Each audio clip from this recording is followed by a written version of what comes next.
Okay.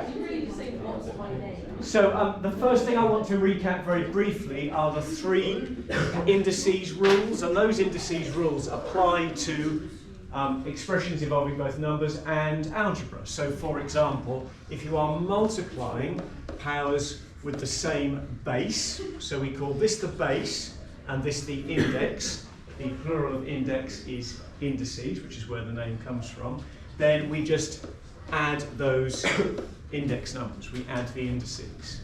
And that works if we're dealing with algebra as well as if we're dealing with numbers. And then the second indices rule is if you are dividing powers of the same base, you subtract the index numbers, and that's obviously just 6, and that works for both algebra and numbers as well. This only works if the base is the same. So the base in this sum was 6, the base in this sum was y. Changing base is one of the things we're going to talk about today. And then the third rule is if you are faced with that, you need to remember that what we're dealing with there is something to the power of 4, which is something multiplied by itself, and then multiplied by itself again, and then multiplied by itself again. If we use the adding rule, that gives us 12. The quick way is just to multiply those 2 numbers together. And that again works whether we're dealing with algebra or whether we're dealing with numbers. When you have that brackets construction, the quick way of doing it to save you having to worry about that is just to multiply the 2 index numbers together. So we're not going to do any practice of that because I'm sort of assuming that's pretty noddy stuff. But yeah, that's the sort of starting point for any work with indices. So the next thing then I want to talk about is negative indices, and this is very definitely one of the things that is on the revision list. And I always say, if you're going to go on to A level, you need to be able to remember the difference between 2 things. So you need to remember the difference between that and that. Okay? This is a negative index. This is a fractional index, which we're going to come to in a minute. So the thing to remember about negative indices is we are not dealing with minus numbers here. We are dealing with a different way of writing exactly the 1 over exactly the same thing without the minus sign. So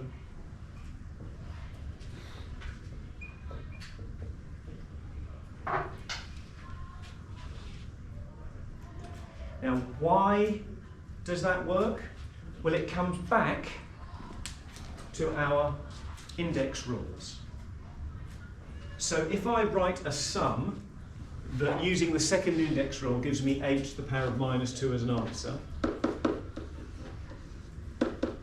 using that third index rule, I know the answer to this one is, but I'm going to write this sum out longhand.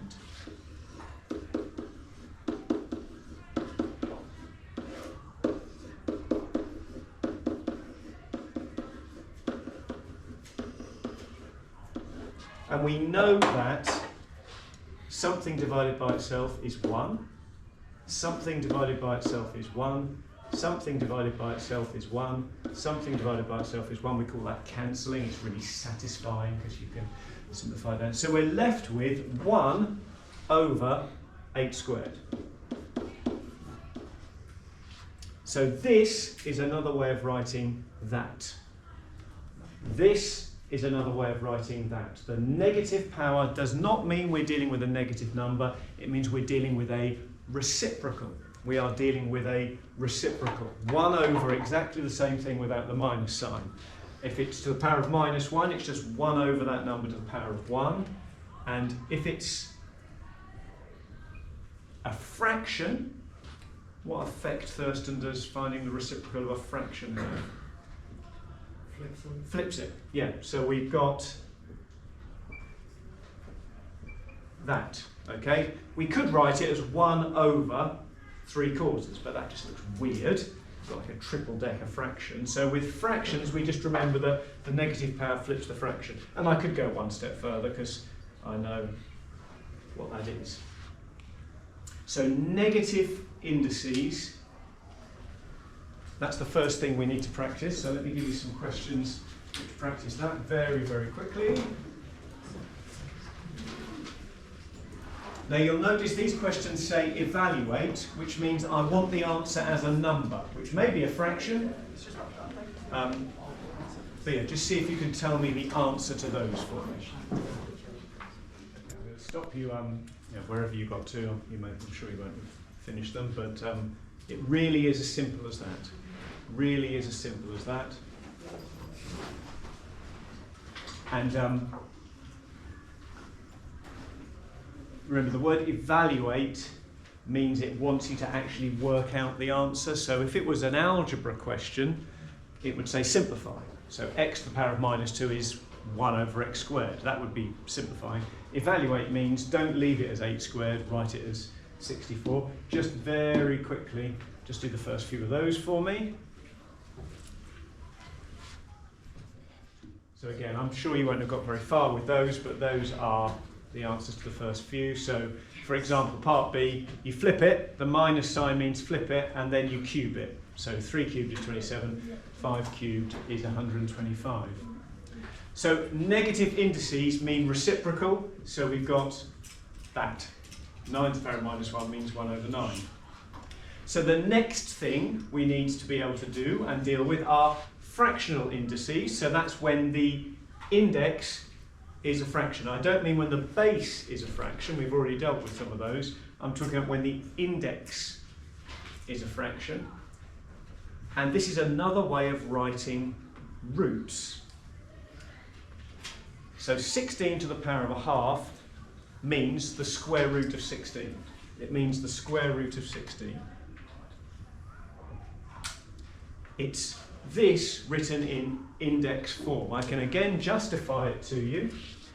You may remember when we did surge that we said, right, yeah, the square root of 4 times the square root of 4 is 4.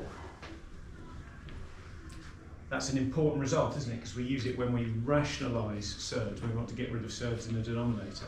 If I write that in index notation,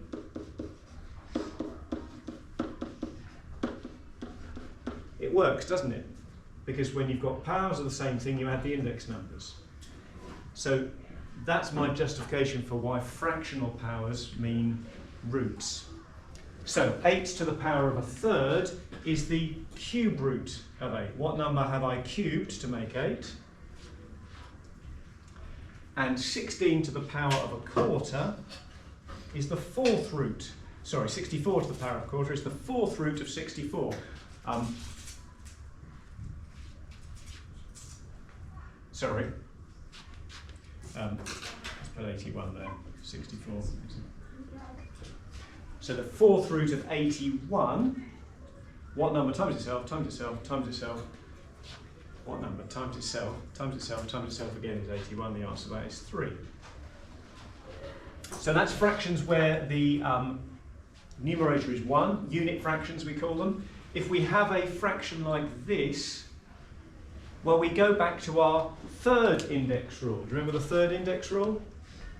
This one here. We say, and we actually work it in reverse. We say, right, okay, 64 to the power of 3/4, I can write that as 64 to the power of a quarter cubed. Sorry, it's not 64, it's 81. I apologise. 81 to the power of 3/4. I use that third rule in reverse and I write it like that. So 81 to the power of a quarter, the fourth root of 81 is 3. So it's 3 cubed, which is 27. So when I am faced with a sum like that one, I find the root first and then I cube it. So I do the fourth root and then I cube it. And that's us using that third basic index rule in reverse, putting it back into fractions. So that gives us 27. So let's again just do 2 levels of practice of this. I'm proposing that we fly through it, so you probably won't get all of these done, but see if you can write down the answers. Again, these are evaluate. These rules work for algebra as well, but we're just dealing with evaluating.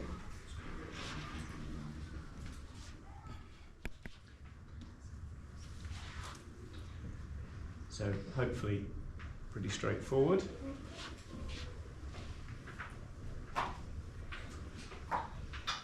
Sorry, I want those.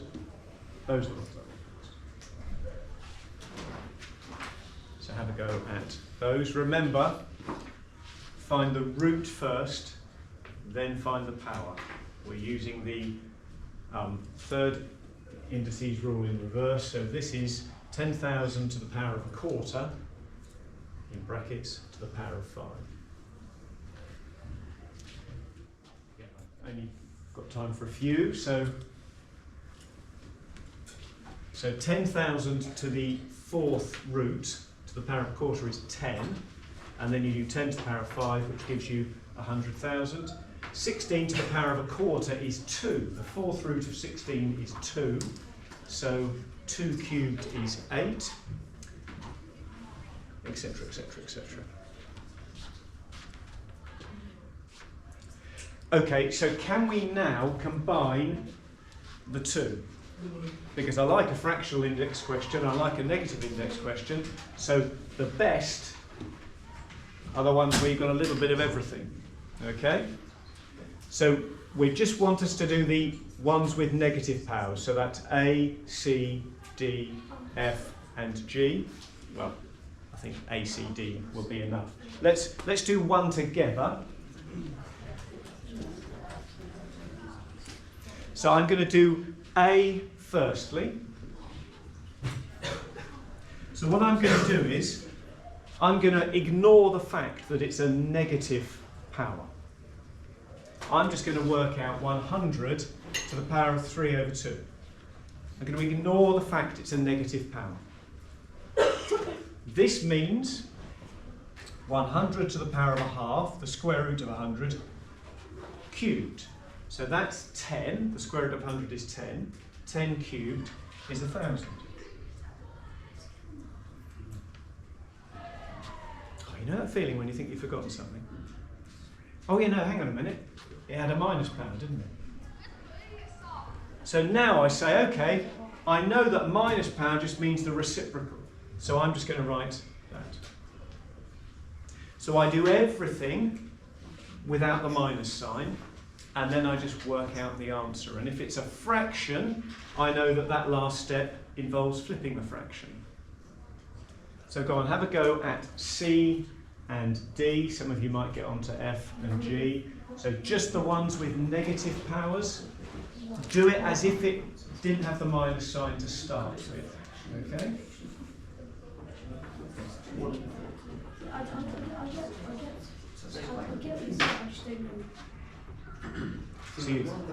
So you're next doing C. Next doing C. Just the ones with negatives. Okay?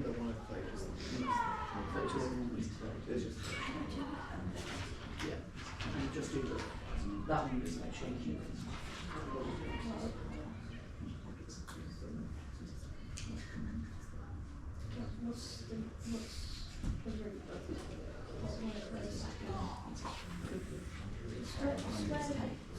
So the 5th root of 1 over 32 is what number do I multiply by itself, by itself, by itself, by itself to make 1 over 32? It's never going to be a big number.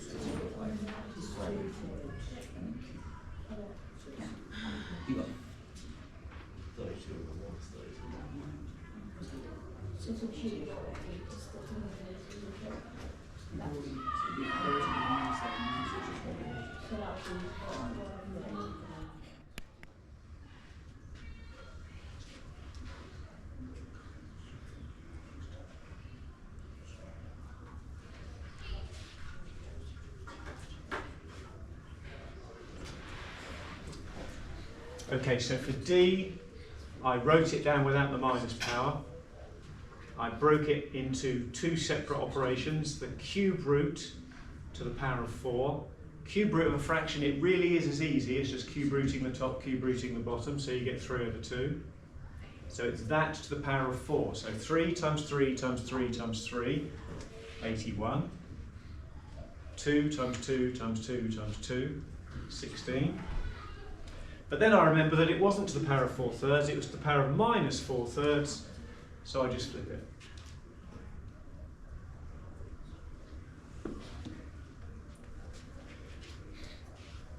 And a similar approach would have got you the other answers.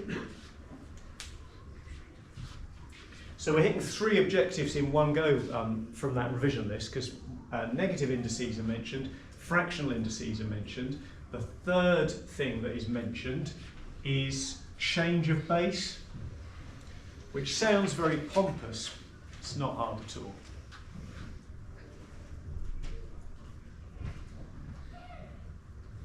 So a change of base question would start by saying something like,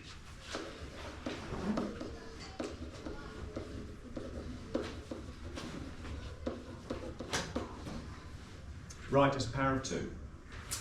And then it would give you something like that. Or maybe something like that. Or maybe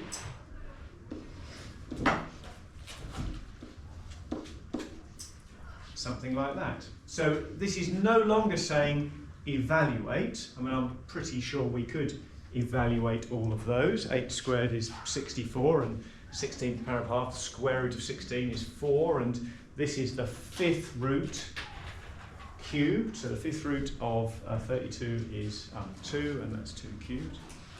But we don't want that. We want these changed into a power of 2, and I can't help noticing that the base in each case, 8, 16 and 32, they are all powers of 2. So for example, 8 I can write as 2 cubed. So I've taken the 8 and rewritten it as 2 cubed. It's 8 squared. So that I just kick in with the third index rule, because I know that that, 2 times 3, gives me that. So I've rewritten 8 as 2 cubed, put it in brackets just to make it a bit easy to follow. It was 8 squared, so I've got to do 2 cubed squared, and I know the third index rule tells me that that's 6. Just try the other two for me.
So 16 is 2 to the power of 4. So 2 to the power of 4 to a half, I just use the index rule. I don't really have to think about it. I just know that I just multiply those two things together. 4 times a half is 2.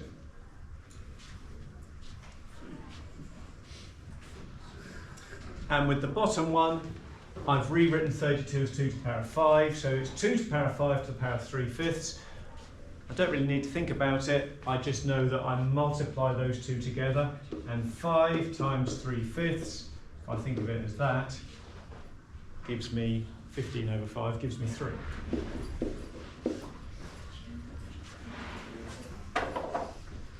So let me give you some to try.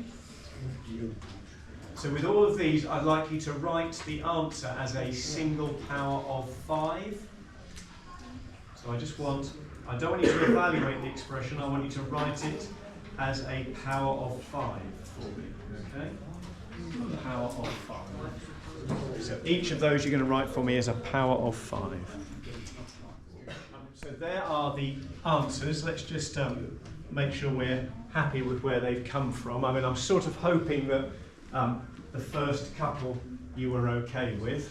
With E, it was about realising that 1 over 25 is 1 over 5 squared, which is 5 to the power of minus 2. So what I've got there is 1 over 25 squared. So that's 1 over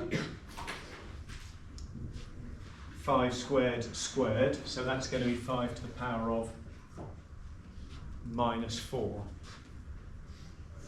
And with F, 25 to the power of a half, but 25 is 5 squared. So you've got 5 squared to the power of a half, and we just get 5 to the power of 1. I mean, okay, you could say, well, I already knew the square root of 25 was 5, so that was nice and easy.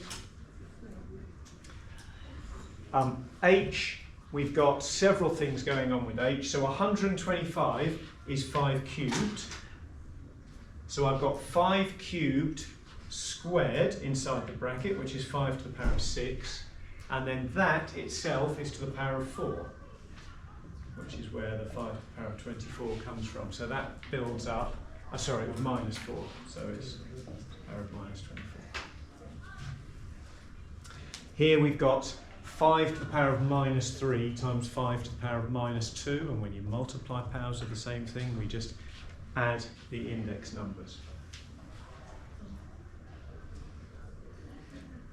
So let's just do 2 more things with change of base. I mean, that's as far as change of base goes at GCSE. Let's have a little sneaky look at an A-level question, just so you know where we head with this. There we go.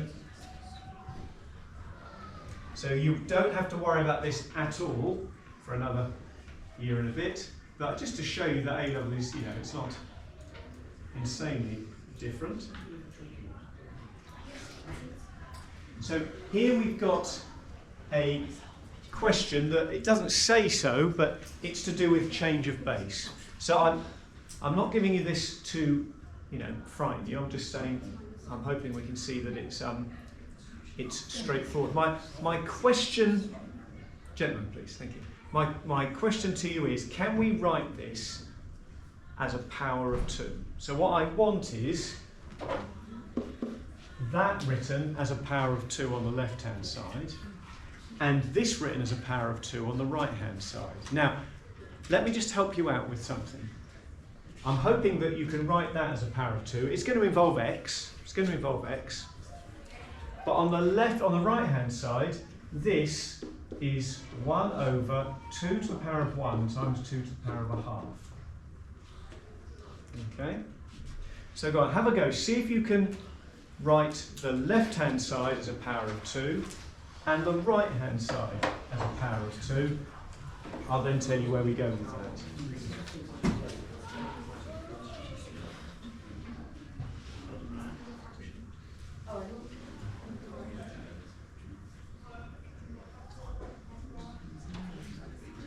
And some of you might want to go on and actually solve it if you think you can.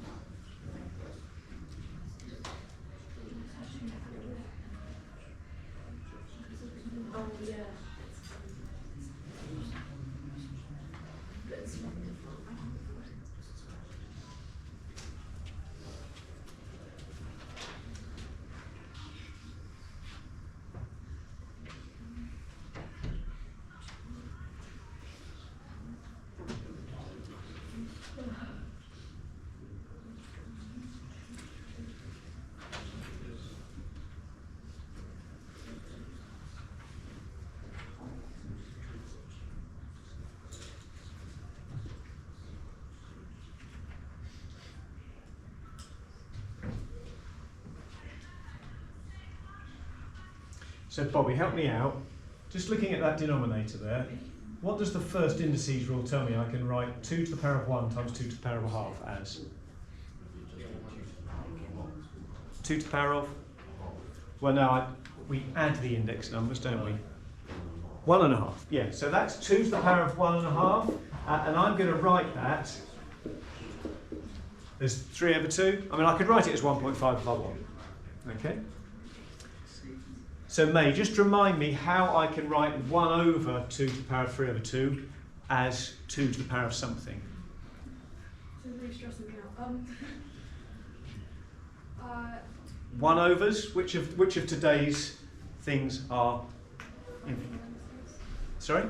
Fractional indices. It's not fractional, is it? Remember? Negative indices. So I can rewrite this as that. So that's the right-hand side. Okay, remember this is an A-level question.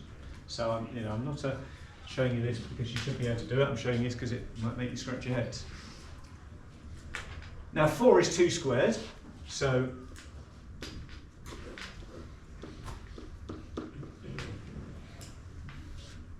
Frank, give me a way of writing that as a single power of 2, albeit one that involves algebra. It would be 2 to the power of 6x minus 4. Spot. Yeah. Because we just it's just the third index rule, isn't it? We multiply the 2 by the 3x minus 2. Now, so what we've got is that this equals this, and they're both powers of 2. So what that means is, because of what this sign means, that has got to be the same as that. If these two things are the same and they're both powers of 2, it must mean that 6x minus 4 equals, sorry, it looks like 6x to the power of minus 4. 6x minus 4 must equal minus 3 over 2. So go on, see if you can tell me what x is. Try and leave it as a fraction.